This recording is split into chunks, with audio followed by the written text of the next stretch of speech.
Assalomu alaykum Termiz uy savdosi aziz obunachilari. Demak, sizlarga arzon uy chiqarishda yanada davom etamiz. Hozirgi manzilimiz Termiz shahar sohilda bo'lib turibdi. Yangi avtosalondan sohilga tushib kelishda o'ng qo'lda 4 qavatli yangi g'ishtli uylarning 4-qavatda umumiy maydoni 53 kvadrat bo'lgan uyimiz sotuvda.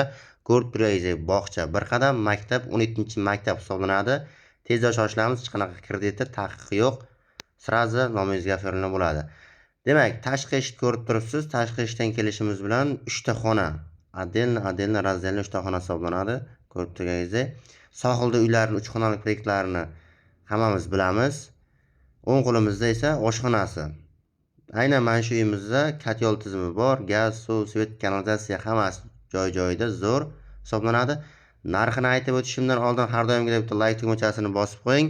Like ni bosgan bo'lsangiz, narxi 335 million so'mdan 325 million so'mga tushdi.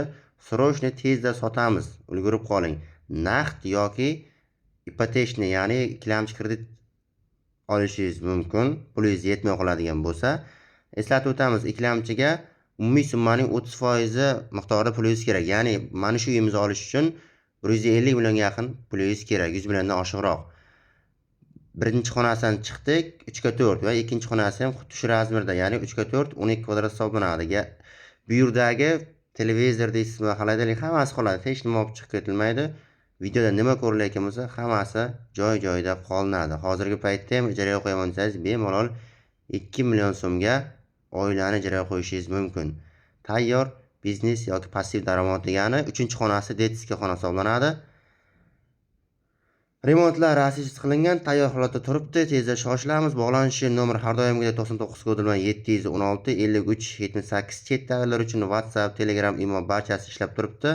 Qolgan ma'lumotlarni telefon orqali olishingiz mumkin. Bu Dushovoyi birgalikda joylashgan. Aytgancha, ko'rib turganingizdek, pastga 500 litrlik yonimizda motorlar qo'yilgan, ya'ni suvda muammo yo'q, aristonlari bor. Tezda shoshilamiz.